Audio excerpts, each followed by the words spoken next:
میرے رب نے جب آدم علیہ السلام کو بنانے کا ارادہ کیا تو فرشتوں کو حکم دیا مٹی اکٹھی کرو، ہو گئی، پانی ڈال دو، ڈال دیا گیا، گوندو، گوند دیا گیا، چھوڑ دو، چھوڑ دیا گیا، پھر حکم دیا پتلا بناؤ، بنا دیا گیا۔ برہنہ پتلا 40 سال تک پڑا رہا، ہوائیں چلتی رہیں، دھوپ پڑتی رہی، پھر اللہ تعالیٰ نے روح ڈال کر کپڑے پہنوا کر جنت میں ڈال دیا۔ اگر اللہ کا امر ہوتا تو ہوا کا پتلا بھی ساتھ بنوا کر انہی مراحل سے گزرتا، لیکن پہلے دن سے ہی اللہ رب العزت نے عورت کو مکمل پردے میں رکھا۔ کیسے پیدا کیا اللہ ہی بہتر جانتا ہے، لیکن آدم علیہ السلام کو سلا دیا اور فرشتوں کی آنکھوں پر پردہ ڈال دیا۔ جب آدم علیہ السلام اٹھے تو پہلو میں مکمل لباس اور پردے میں ہوا کو پایا۔ اللہ نے فرمایا کہ آدم تیرے الٹے ہاتھ کی پسلی سے پیدا کیا۔ اس میں مصلحت یہ ہے کہ پسلی دل کے قریب ہوتی ہے اور عورت ہر روپ میں دل میں جگہ پکڑتی ہے۔ آدم علیہ السلام نے پوچھا کون ہے؟ اللہ نے فرمایا تیری بیوی۔ آدم علیہ السلام نے بات کرنا چاہی تو اللہ نے فرمایا پہلے اس کا مہر ادا کر۔ پوچھا کیسے؟ تو اللہ تعالیٰ نے فرمایا میرے آخری نبی صلی اللہ علیہ وآلہ وسلم پر ایک بار درود پڑھ لیں۔ سبحان اللہ۔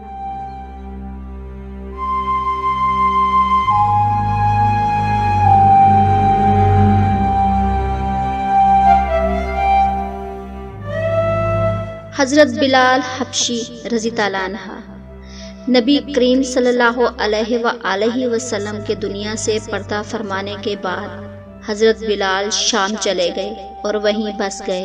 ایک عرصے کے بعد خواب میں نبی پاک صلی اللہ علیہ وآلہ وسلم کی زیارت ہوئی اور فرمایا بلال ہمیں ملنا کیوں چھوڑ دیا؟ آنکھ کھلتے ہی مدینہ کے لیے روانہ ہو گئے۔ کئی دن کی مسافت کے بعد مدینہ منورہ پہنچے، مسجد میں حاضری دی اور روضہ رسول پر پہنچے، وہیں بے ہوش ہو کر گر پڑے۔ اہل مدینہ نے کہا ایک بار وہی اذان سنا دیں سرکار کے زمانے والی۔ معذرت کی کہ اب مجھ سے برداشت نہیں ہوگا۔ لوگوں نے حسنین کرمین سے کہلوایا، اب انکار ناممکن تھا۔ اذان شروع کی تو اہل مدینہ رو پڑے، دل قابو میں نہ رہے۔ پیارے آقا کا زمانہ تازہ ہو گیا، عورتیں بچے سب نکل آئے، غم سے نڈھال بے قرار ہچکیاں بند گئیں۔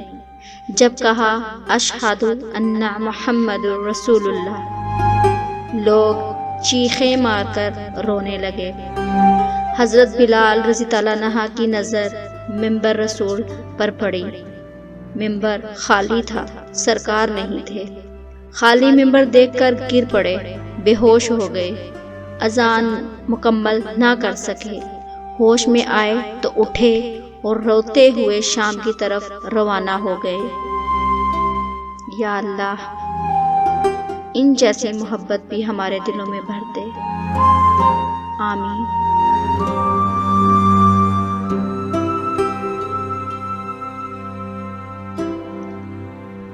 حضرت آدم علیہ السلام کی اپنے بیٹے کو وصیت۔ جب کوئی مشکل پیش آئے تو اللہ تعالیٰ سے حضور صلی اللہ علیہ وآلہ وسلم کا وسیلہ پیش کرنا۔ جب حضرت آدم علیہ السلام کا وصال کا وقت قریب آ گیا تو اپنے بیٹے حضرت شیش علیہ السلام کو وصیت کی، فرمایا اے میرے بیٹے، جب اللہ تعالیٰ کا ذکر کرو تو اس کے ساتھ محمد رسول صلی اللہ علیہ وآلہ وسلم کا بھی نام ذکر کرنا، کیونکہ میں نے عرش الہی کے ستونوں پر آپ صلی اللہ علیہ وآلہ وسلم کا نام اس وقت بھی لکھا دیکھا جبکہ میں روح و مٹی کے درمیان میں تھا۔ اس کے بعد مجھے آسمان پھرایا گیا، میں نے ہر جگہ حضور پاک صلی اللہ علیہ وآلہ وسلم کا نام لکھا دیکھا، اور میرے رب نے جنت میں مجھے ٹھہرایا تو میں نے وہاں بھی جنت کے ہر پتے پر، خوشے اور گوشے پر محمد صلی اللہ علیہ وآلہ وسلم کا نام لکھا دیکھا۔ حور العین کی پیشانیوں پر اور سدرۃ المنتہا کے ہر ورق پر اور پردوں کے ہر گوشے پر اور فرشتوں کی آنکھوں کے درمیان حضور پاک صلی اللہ علیہ وآلہ وسلم کا اسم گرامی دیکھا۔ اور اے میرے بیٹے، جب مشکل پیش آئے، جب کوئی پریشانی آ جائے، اس وقت پیارے حضرت محمد صلی اللہ علیہ وآلہ وسلم کا وسیلہ پیش کرنا۔ اللہ تعالیٰ تمہاری ہر پریشانی دور کر دے گا، دور کر دے گا۔